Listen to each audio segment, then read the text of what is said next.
Bonjour à vous tous. Voici Question ouverte. Comme chaque semaine, je vous propose ce rendez-vous avec l'actualité pour nous aider à mieux la comprendre et mieux la décrypter. Nous y associons des éditorialistes de la presse chrétienne. Alors, Jean-Pierre Denis, vous êtes directeur de la rédaction de La Vie, bonjour. Bonjour. Samuel Pruvot, vous êtes rédacteur en chef à Famille Chrétienne, bonjour. Bonjour. Aujourd'hui, nous allons faire un petit tour jusqu'au Vatican. Depuis dimanche dernier, et pendant 3 semaines, se tient la 12e Assemblée Générale ordinaire du Synode des évêques. Le sujet à l'ordre du jour, la parole de Dieu dans la vie, la mission de l'Église. Comment entendre cette parole, surtout de nos jours? Comment l'interpréter? Quelle place tient-elle dans l'évangélisation, mais aussi dans les rapports de l'Église avec les autres confessions chrétiennes et les autres religions? Avant de commencer à rentrer dans ce vif du sujet du synode, je voudrais qu'on s'arrête quelques instants sur l'intervention du rabbin d'Haïfa qui a été invité à intervenir au cours de cette première journée du synode des évêques lundi au Vatican. Il était invité, c'était une première, pour la première fois donc, en tant que rabbin juif, et il est sorti du cadre de son discours qui était prévu sur l'interprétation juive des Écritures pour de nouveau dénoncer le silence des grands leaders religieux durant la Shoah. Alors, l'allusion à Pie XII, dont le pape a justement célébré ce jeudi même le 50e anniversaire de sa mort, et qui a souhaité, au cours d'ailleurs de cette intervention, Benoît XVI, que la cause en béatification se prolonge. Donc cette allusion à Pie XII était claire. Le rabbin Yashuv Cohen a déclaré lundi dernier « Nous ne pouvons pas pardonner et oublier, et j'espère que vous comprenez notre peine. » Jean-Pierre Denis, Samuel Pruvot, vous connaissez bien ce dossier douloureux. Comment pensez-vous que cette intervention du rabbin a été reçue par les évêques à Rome, Jean-Pierre Denis? Apparemment mal, même très mal, puisque le secrétaire d'État a tenu tout de suite à réagir. Mais je dirais que nous, les catholiques, nous sommes finalement tellement mal à l'aise souvent avec le dialogue que nous invitons les juifs, nous sommes contents de discuter avec les juifs, mais quand ils nous disent qu'ils ne sont pas d'accord avec nous, tout de suite, ça nous pose un problème. Donc je me dis, on a invité le rabbin, c'est la première fois qu'un rabbin intervient dans un synode, c'est formidable, il faut commencer par l'écouter avant, dès qu'il a parlé, de crier au scandale, parce que tout simplement, il n'a pas parlé évidemment en catholique, il a parlé en juif, et il a mis les pieds dans le plat. Et ça, je trouve que c'est plutôt une bonne chose. Il me semble que le dialogue interreligieux, il avancera davantage si on se dit franchement nos désaccords que si on se contente de tenir des propos lénifiants. C'est la première fois qu'un rabbin vient dans un synode. Il a décidé de parler du sujet qui fâche, justement au moment où le pape allait célébrer l'anniversaire du décès de Pie XII. Donc c'était un vrai sujet d'actualité. Je trouve qu'il a bien fait, même si, évidemment, ce sont ses mots à lui. Mettre les pieds dans le plat, comme dit Jean-Pierre Denis, Samuel Pruvot, vous pensez que c'était utile à vos yeux? À Famille Chrétienne, on n'hésite pas aussi à mettre les pieds dans le plat, mais à propos du rabbin, avec tout le respect que je lui dois, je pense qu'il y a quand même aussi un hors-sujet. Parce que vous avez noté, Dominique Chivot, que un texte était préparé, d'ailleurs comme pour les autres interventions de ce synode, il est sorti de ce texte. Alors que le rabbin a quelque chose de très important à dire, je le conçois, et en l'occurrence je partage sa peine quand c'est la Shoah, qui ne partagerait pas cette peine. Il a dit qu'il ne pouvait pas pardonner, je pense qu'un chrétien, lui, doit pardonner, mais encore nous ne sommes pas victimes de la Shoah. Ce que je voulais dire, le hors-sujet, moi, me dérange. Que le rabbin Cohen trouve difficile cet épisode dramatique de la Seconde Guerre mondiale, je le conçois. Que dans ce contexte où pour la première fois il est invité, il fasse un hors-sujet et au lieu de principalement parler de l'exégèse juive des Écritures, on parle de Pie XII, me semble-t-il, c'était pas le sujet. Et l'autre élément, c'est qu'à la fois je comprends la douleur et la peine, en même temps, honnêtement, je pense qu'on ne refait pas l'histoire. Je ne vais pas faire ici un long cours d'histoire, mais il y a plusieurs éléments tangibles. J'en donnerai, si vous voulez, un qui montre que ce silence de Pie XII, d'une part, n'était pas un acte antisémite, ce n'était pas un acte de couardise. Je donne donc un élément, on pourrait en donner beaucoup d'autres. Bien entendu, c'est difficile pour nous, même si nous sommes tous conscients que ce dossier est très dense et très délicat. C'est difficile de rouvrir ce dossier aujourd'hui. Mais vous pensez, je voudrais quand même donner un élément juste pour les téléspectateurs, c'est un élément historique. Après, chacun en fait l'exégèse.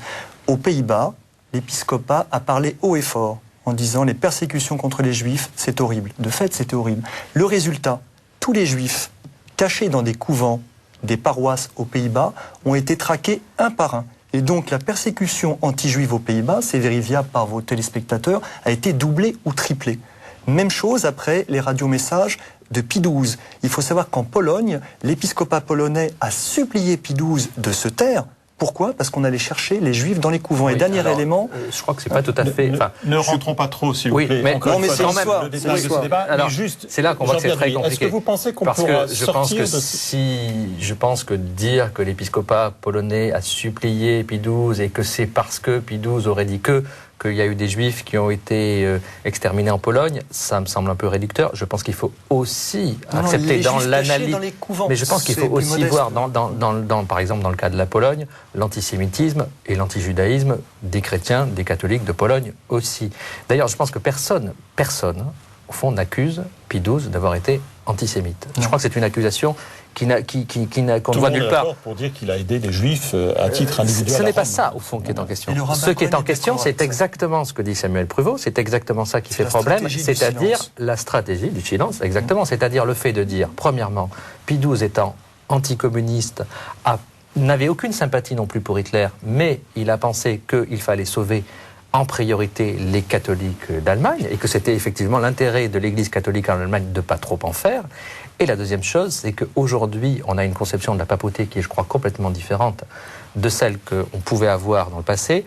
On n'attend plus du pape qu'il soit un chef d'État, on n'attend plus du pape qu'il soit un diplomate, on attend du pape qu'il soit un spirituel et peut-être un prophète. Et le problème, une voix, un spirituel, un prophète, une voix. Parce que Jean-Paul II a changé aussi, pour le mieux, je crois, notre vision de la papauté. Et c'est le principal reproche qu'on peut faire, à mon sens, à Pie XII, c'est-à-dire de ne pas avoir vu qu'on attendait une voix, je dirais, quel que soit le prix qu'il fallait payer pour cette voix. Alors, je vous propose d'entrer, puisque bien entendu, ce sujet serait inépuisable, mais je vous propose d'entrer dans le contenu même de ce synode, avec ce thème retenu sur la Bible. Ces synodes n'ont pas de pouvoir de décision, on le sait bien, puisque ce sont des instances de consultation. À votre avis, au vu des autres assemblées générales et de ce qui se passe à l'heure actuelle à Rome, dans l'au-delà des synodes, est-ce que vous pensez que ces assemblées sont utiles pour l'Église, Samuel Pruvot ? Je pense que l'utilité est indéniable. Il y a un débat, en fait, qui est un vrai faux débat. On se dit, mais est-ce que l'Église est plus ou moins collégiale ? Est-ce que c'est plutôt le pape qui décide ou les évêques qui décident ? On remarque au travers des autres synodes, je pense notamment au synode pour l'Europe, sur l'Europe il y a quelques années, que le pape, en tout cas Benoît XVI et Jean-Paul II, sont très attentifs à la parole des autres évêques. Mais cette parole, elle fait son chemin en eux, et vous savez sans doute qu'il faut un certain temps pour que le document soit fait, rédigé par le pape, mais de fait, cela montre la collégialité de l'Église, qui est une écoute profonde et mutuelle, de laquelle sortent effectivement des décisions concrètes, soit sur l'Europe, soit sur l'Eucharistie, demain sur la Bible. On aura peut-être, je ne sais pas, un vademecum pour préparer une homélie ou pour faire sa lectio divina pour prier la Bible. Et Jean-Pierre Denis, vous avez assisté à d'autres synodes évêques. Vous savez en effet, comme le disait Samuel Pruvot, que ça se termine par une exhortation post-synodale. Les pères synodaux font des propositions, mais le pape n'est pas obligé de retenir ces propositions. Vous pensez qu'il y a quand même un pouvoir de consultation qui est efficace et plus efficace aujourd'hui que par le passé au Vatican ? Et justement, ça dépend de ce qu'on appelle utile et efficace. Et en termes d'efficacité décisionnelle, personnellement, je n'attends pas grand-chose des synodes. D'ailleurs, quand on prend les précédents synodes, par exemple le synode sur l'Asie, qui est un de ceux auxquels j'avais assisté, qui m'avait beaucoup marqué, ce n'est pas des lieux où on va décider de choses spectaculaires. Ce qui est intéressant, en fait, ce n'est pas tellement le processus de décision qui aboutit à un texte qui permettra de changer quoi que ce soit, c'est le sujet. C'est le sujet. Et là, on a un sujet qui est réellement intéressant, évidemment, la Bible, mais surtout la Bible dans la culture contemporaine et dans la culture catholique, c'est-à-dire une culture catholique qui n'a pas toujours été très biblique, puisque la Bible était en gros longtemps un livre interdit aux simples fidèles, aux religieuses, il fallait passer par la médiation des clercs. Aujourd'hui, il y a un mouvement de réappropriation de la Bible par le public catholique qui me semble extraordinaire. Et d'un autre côté, la Bible dans la société, comme livre vivant, livre ouvert, livre à interpréter, livre qui donne le sens de la vie. Et si on revient à ce qu'a dit le pape, par exemple, quand il est venu en France, lors de son discours des Bernardins, une ouverture du sens, une volonté d'interpréter qui est absolument passionnante et moderne. C'est ça qui me semble intéressant. Samuel Pruvot, quand on entend le pape au cours de son intervention préliminaire, son discours d'ouverture, il cite Paul, cette injonction de Paul. Malheur à moi si je n'annonçais pas l'évangile. Alors dites-moi, c'est assez sévère ça, parce qu'on sait que par ailleurs, Benoît XVI fait allusion aux sociétés chrétiennes par le passé, qui sont déchristianisées, qui ont perdu cette culture chrétienne. Vous pensez que cette interjection s'adresse avant tout aux pays européens ? aux pays européens et aux autres. Et dans le même ordre d'idée, je ne sais plus si c'est le même jour, mais Benoît XVI faisait allusion à la crise financière mondiale, et tout en continuant à parler du sujet, c'est-à-dire la parole de Dieu. Et je résume maladroitement, mais il a dit, mais finalement, la parole de Dieu, c'est la réalité, et l'argent, finalement, c'est ce qui est second, peut et doit disparaître. Et il parlait en fait de cette bulle, parce que en fait, si j'ai bien compris, c'est une bulle qui croît et puis à un moment éclate, et de fait, il n'en reste pas grand-chose, sinon rien. Ce n'est pas rigolo, mais c'est comme ça. Alors que la parole de Dieu, de fait, est plus stable. Et moi, j'avoue, j'ai trouvé ça un peu provoque, mais très tonique de nous dire finalement, chaque chrétien, chaque catholique, fondé sur le roc, c'est-à-dire la parole de Dieu, donc c'est quelqu'un qui nous parle. Quant aux autres réalités, elles sont souvent bonnes, nécessaires, mais ce sont des réalités de passage. Et donc ce synode, je reprends les termes de Jean-Pierre Denis, il est passionnant parce qu'on parle d'une réalité première et vitale, c'est le moteur des chrétiens, c'est Dieu, la parole de Dieu, la Bible. La parole de Dieu. Donc je vous propose de rentrer un peu plus en profondeur, d'accompagner les évêques qui se trouvent dans cette aula du synode au Vatican, avec Frédéric Jakovlev. Pour illustrer cet échange, il est allé à la Maison de la Parole à Meudon. Alors qu'est-ce que c'est que cette maison? C'est en banlieue parisienne, c'est un lieu qui va être installé, qui va permettre cet accueil autour de la parole. Je vous propose de suivre Frédéric Jakovlev à la rencontre de cette nouvelle Maison de la Parole à Meudon. Il y a déjà bien longtemps que la parole de Dieu a quitté cette immense bâtisse. Une chapelle adossée à son presbytère proche de la ruine, dernier vestige d'une grâce révolue. Et pourtant, Bruno Girard est diacre. Il a été mandaté par son évêque pour développer un des projets les plus novateurs en matière d'évangélisation.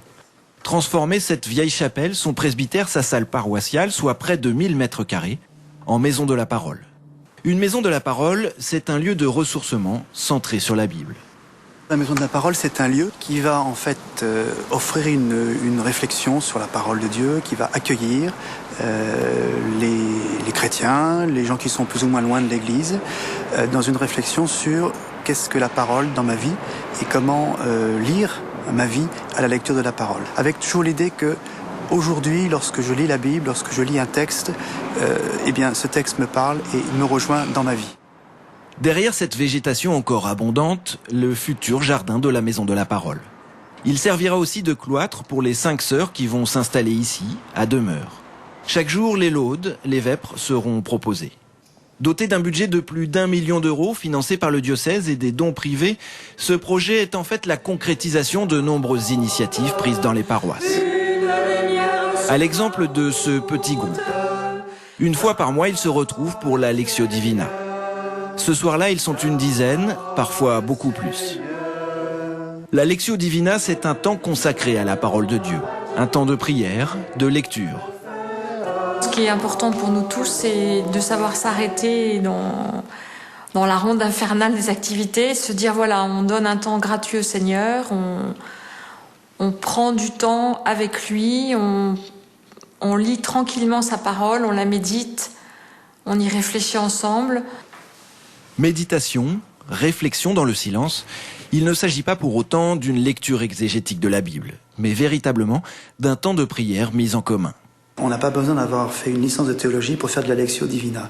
Et c'est tant mieux parce que c'est justement pour cela que dans la Maison de la Parole, on souhaite accueillir tous ceux qui sont intéressés par la parole et notamment des gens qui se sentent peut-être un peu loin de l'Église, qui ne sont pas forcément des piliers de paroisse. Peu importe, ils sont appelés à venir et à être rejoints par la parole. La Maison de la Parole, la Lectio Divina, 2 exemples de mise en application au quotidien de la parole de Dieu. 2 initiatives qui seront peut-être reprises lors de ce synode des évêques à Rome. Alors Samuel Pruvot, Jean-Pierre Denis faisait allusion à cette renaissance de la lecture de la Bible, notamment depuis d'ailleurs le Concile Vatican II. Il faut encore faire des efforts, c'est pas encore au point du côté des catholiques et des chrétiens dans cette appropriation des textes bibliques. Alors, il faut toujours effectivement faire des efforts, mais il faut rendre grâce, oui, à nos frères protestants et aussi au Concile Vatican II qui ont permis de faire des pas de géant dans cette appropriation. Je disais tout à l'heure finalement du carburant du chrétien et du catholique, qui est la parole de Dieu. Et ce que je trouve touchant dans le reportage que l'on a vu, c'est que finalement, on perçoit confusément que la parole de Dieu, cette Bible, c'est quelqu'un qui nous parle, et pas simplement un bouquin, si passionnant soit-il, si vénérable soit-il. Et je pense que ça, c'est une différence énorme qui fait que parmi tous les livres de la Terre, il y en a un qui est très très spécial parce que c'est le livre au travers duquel Dieu nous parle. Et si c'était pas le cas, il n'y aurait pas de Lectio Divina, il y aurait pas, on va pas méditer ensemble les poèmes de Charles Baudelaire. Même un journal très poétique comme La Vie ou La Famille chrétienne, on va pas méditer Baudelaire ou Apollinaire. Il y a eu en quelque sorte deux dérives possibles dans cette histoire de l'appropriation des écrits sacrés. D'une part, les lectures fondamentalistes, et on sait qu'aujourd'hui, avec tous les mouvements évangéliques, ce risque existe, notamment aux États-Unis, Jean-Pierre Denis. Et puis, l'autre risque, de l'autre côté, c'est toute la période historico-critique qui a tendu à ne plus voir qu'un seul texte historique sans voir le côté spirituel. Est-ce que vous pensez qu'aujourd'hui, l'utilité, c'est de faire la part entre ces deux dérives possibles? Alors c'est là que Benoît XVI est génial, honnêtement, parce que c'est ce qu'il a fait dans son livre sur Jésus. Il y a une sorte de centrisme révolutionnaire, je dirais, dans sa démarche, justement parce qu'il essaie de tenir à l'écart les deux extrêmes, le fondamentalisme. C'est vrai que ça ne lui donne pas beaucoup de mal, parce que le fondamentalisme, il est plutôt chez les autres, il faut bien dire, il est plutôt chez les protestants, il est plutôt chez les musulmans que chez les catholiques. Je pense pas que ça le monde a été créé en 7 jours. Je pense pas que ça menace les catholiques en quoi que ce soit, en particulier en France. Je pense que ce danger du fondamentalisme, il n'existe pas. Et d'un autre côté, il y a aussi, c'est vrai, un certain dessèchement de l'exégèse scientifique qui fait que on a tellement aplati le texte à sa dimension historique qu'on a perdu la vitalité, le sens, le fait simplement que ce texte nous touche et qu'il est pour nous une parole vivante. Et je parlais de centrisme révolutionnaire parce que c'est révolutionnaire, je crois, de tenir les deux bouts, c'est-à-dire cette volonté d'aller au bout de l'étude du texte et en même temps de se rappeler qu'on le lit comme une parole vivante. Et j'ai trouvé que c'était très fort. Et d'ailleurs, j'ai aussi trouvé que Benoît XVI était très bon quand il a lancé cette phrase de Saint Paul, « Malheur à moi si je n'annonce pas l'Évangile ». Et j'étais très frappé de voir les réactions dans les médias. Tout le monde s'est scandalisé comme s'il avait... Tout d'un coup, on avait retrouvé Benoît XVI le réac. En fait, pas du tout. Enfin, je veux dire, c'est citer Saint Paul de la part d'un pape, ça me semble quand même plutôt normal. En tout cas, ça n'a rien d'a priori de scandaleux. Et dire « malheur à moi si je n'annonce l'Évangile », c'est dire, me semble-t-il, une évidence pour tous les chrétiens, et la dire très très fortement, c'est de dire justement que la Bible nous fait vivre. Donc c'est une parole, au contraire, une parole d'espérance. J'ai trouvé que c'était très fortement dit, très bien dit, et la façon dont c'était accueilli était un petit peu décevante.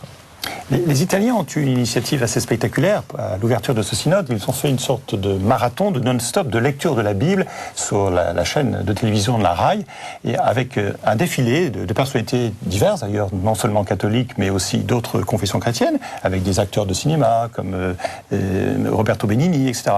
Vous pensez que ça pose bien le problème aujourd'hui de la meilleure méthode à choisir pour faire cette réception de la lecture de la Bible dans notre culture et dans notre monde? Non, enfin en tout cas l'initiative à Rome, je crois, de ces 139 heures, c'est ça, marathon, jour et nuit. C'est ça, il y a 6 nuits. Pendant 7 jours, jour et nuit sur la RAI. Moi, je trouve ça d'une part très sympathique, et ça me fait penser à quelque chose qui finalement est très traditionnel, du moins dans ce que je connais, c'est la tradition chrétienne occidentale, notamment la tradition monastique. On voit que, encore une fois, la Bible, c'est quelqu'un, et donc quelqu'un qui nous parle, et on ne prend pas un livre pour le lire tranquille, peinard dans sa cellule, comme on lirait, je sais pas, un bon magazine, ou encore un livre de poésie, mais on le dit à voix haute. Parce que cette parole, on la fait résonner en soi. Donc le fait de lire publiquement avec des gens qui se succèdent, moi je trouve que ça ressemble beaucoup en fait à la pratique chrétienne, je veux dire classique, qui est de s'approprier la lecture en proclamant cette parole. Et afin que nos paroles soient pas simplement un échange sympathique entre journalistes pour commenter l'actualité, là on est dans un autre ordre. La parole de Dieu peut devenir notre parole. Et je trouve ça fantastique, oui. Est-ce que les protestants ont été des précurseurs, en quelque sorte, et qu'on est là sur un chemin particulièrement œcuménique? Parce qu'il est vrai que, historiquement, on sait bien que les protestants avaient accordé une priorité à cette appropriation de la Bible. Ça va même très loin, puisqu'il faut se souvenir que la traduction de la Bible par Luther est pratiquement à l'origine de la langue allemande telle qu'elle est pratiquée, de même en Angleterre avec la King James. Donc on a vraiment un rapport très étroit entre la langue même, la langue et la traduction de l'écriture sacrée, ce que nous n'avons pas dans la culture française. Malheureusement, on n'a pas d'ailleurs une traduction de la Bible qui est marquée vraiment dans notre langue. Donc c'est vrai qu'on a une dette. Maintenant, je crois que justement les protestants ont peut-être aussi un peu à apprendre de nous dans cette lecture, je dirais, à la lumière de la tradition. Et sur cette volonté de retrouver la Bible, je dirais, dans sa totalité, il y a quelque chose je trouve, d'extrêmement touchant à la fois, et à la fois de très intéressant, parce qu'au fond, chacun de nous, protestants, catholiques, de gauche, de droite, quand on approche la Bible, on a envie de la tirer de notre côté. On a envie de lire le verset qui nous convient. On a envie de puiser dans la Bible une justification de nos propres convictions. Et le fait de lire la Bible de manière intégrale, ça empêche ça. Justement, ça empêche ça, parce qu'on lit tout. Et il y a des passages dans la Bible qui nous choquent. Il y a des passages qu'on ne peut pas récupérer. Donc je trouve ça extrêmement provocateur, dans le bon sens du terme, de lire la Bible en entier à la télévision. Et j'espère, ici on est sur KTO, donc je pense que c'est une idée qui ne choque pas. Vous aurez remarqué qu'en Italie, c'est la télévision publique qui le fait. On voit qu'on est dans deux cultures complètement différentes. Alors, Samuel Pruvot, dans l'instrument de travail de ce synode, on parle de la Bible comme trésor pour l'humanité. Alors, dernier point à soulever au cours de cette émission, est-ce qu'on peut, pas imposer la lecture de la Bible, mais est-ce qu'on peut brandir la Bible pour toutes les cultures sans difficulté? Est-ce qu'il n'y a pas toujours un risque qu'il y ait une mauvaise réception ou qu'il y ait une maladresse qui se passe à l'égard de cette réception de la Bible pour ceux qui ne croient pas ou qui ne croient pas encore ou qui ne croient plus? Vous vous souvenez de Christine Boutin à l'Assemblée nationale qui, paraît-il, avait brandi la Bible. Je ne sais plus d'ailleurs dans quel contexte. En tout cas, ça avait été mal reçu. Moi, je pense effectivement que si la Bible est la parole de Dieu, je pense que le moindre des services que nous, chrétiens, pouvons offrir à l'humanité, c'est que cette parole soit entendue parce qu'elle ne nous appartient pas. Et si on peut encore parler de gros mots, comme c'est-à-dire par exemple des péchés, le grand péché pour les chrétiens, ça serait effectivement de la garder pour nous. Alors, comment la faire entendre, à quel moment, de quelle manière? Je ne sais pas, je n'ai pas réponse à tout. Par contre, ne pas en parler à ceux qui ne sont pas chrétiens, je pense qu'effectivement c'est un péché, puisque cette parole, elle doit être proclamée à ceux qui ne l'ont pas encore entendue. Alors, je vous propose de terminer cette émission avec nos deux rubriques, et tout d'abord cette rubrique qui s'appelle « À la une ».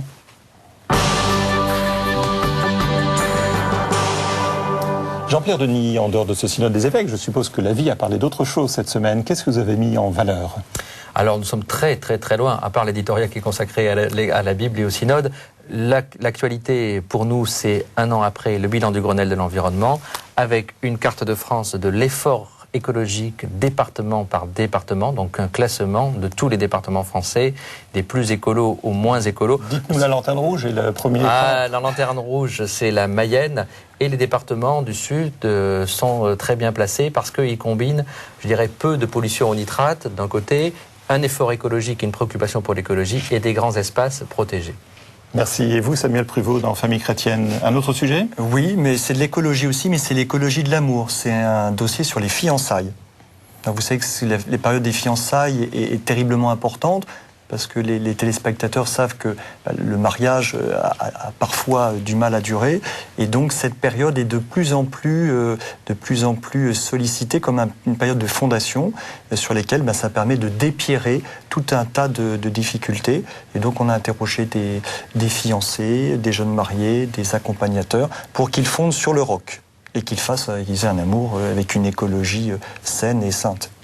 Voilà pour les choix de la vie de Famille chrétienne. Et pour ce qui nous concerne, nous abordons notre rubrique En bref.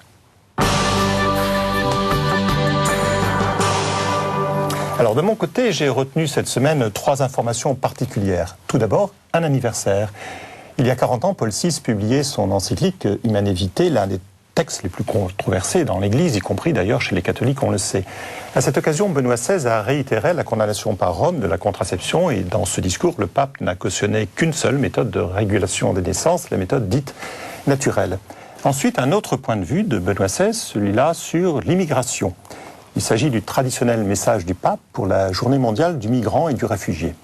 Celui-ci encourage les catholiques à être solidaires des immigrés et des réfugiés, apporter une attention plus grande aux faibles et aux sans défense, et tous ceux qui sont, on le sait, marqués par la précarité, par l'insécurité, qui sont marginalisés et souvent exclus de la société, comme le disait Benoît XVI. Enfin, troisième petite information que je livre pour votre choix, un appel pour une éthique financière venu celui-là non pas de Rome, mais de Paris, de la conférence des évêques de France. On sait bien que cette actualité qui nous a déjà occupés la semaine précédente est toujours là. Les évêques de France disent que la finance doit avoir le souci de l'homme et ne pas être animée par le désir exclusif du profit. Sinon, disent les évêques de France, elle perd la tête. Ils insistent donc sur la nécessité d'une réflexion éthique sur les mécanismes de l'économie. Et bien voilà, Question ouverte s'achève aujourd'hui. Il me reste à vous rappeler que cette émission, si vous l'avez ratée ou si vous voulez la revoir, vous pouvez la consulter sur notre site internet www.ktotv.com. Il me reste à vous remercier tous les deux, Jean-Pierre Denis et Samuel Pruvot, d'avoir participé à cette émission. Pour ce qui me concerne, je vous donne rendez-vous la semaine prochaine. Je vous souhaite un très bon week-end. Au revoir.